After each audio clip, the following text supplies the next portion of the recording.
Сәлем достар, дәл осындай өте дәмді жұмсақ болып шығатын булочки дайындайтын боламыз. Алдымен видеоға лайк басып, каналға тіркеліп кетіңіз. Табаға осындай жылы суымызды құйып аламыз. Одан кейін секерді молдау қылып саламыз. Дрож қосамыз.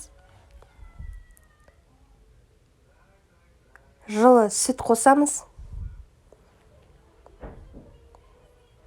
Бір шымшым тұз қосамыз.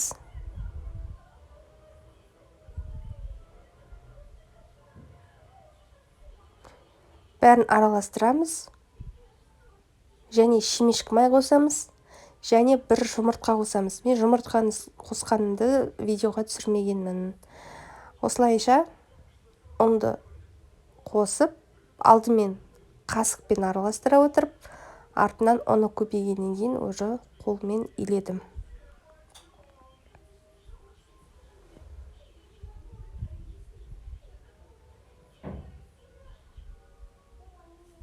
Қолға жабыспайтын жұмсақ нан илейміз. Болғаннан кейін бетіне май құйып, маймен араластырып, және бетін қақпағын жауып қоямыз.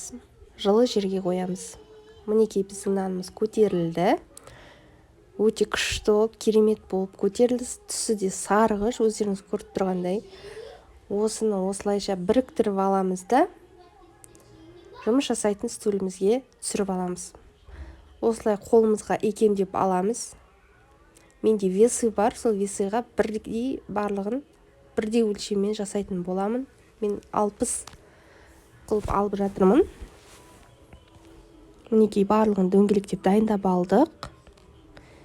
Дөңгелектеп алғаннан кейін және бетін салафанмен жауып, оны 15 минут, 10 минутқа алып қоямыз. Себебі ол жерде де ол көтеріледі. Міндетті түрде салафан бетіне қоямыз, себебі кеуіп кететін нанымыз қоймасақ. Мына жерде мен уже булочкиді жасап жатырмын. Арасына сгущенка, яғни қайнатылған сгущенка бар, варенка, соны қосып жатырмын. Балдарға ұстап жеуге ыңғайлы болсын деп, осындай қылып жасап жатырмын. Мінекей арасына қойдым. Ана жерін дұрыстап тұрып бекітеміз, себебі сгущенка шығып кетуі мүмкін. Сгущенканы бір қасық саламыз, бекітіп аламыз, содан кейін барып дөңгелектеп жан-жағын дұрыстаймыз.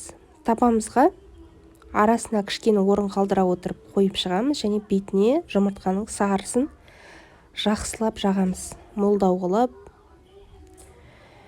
Мінекей біздің дайын болды булочкамыз. Үстін басып көрсетіп тұрмын, өте жұмсақ, дәмді болып шығады.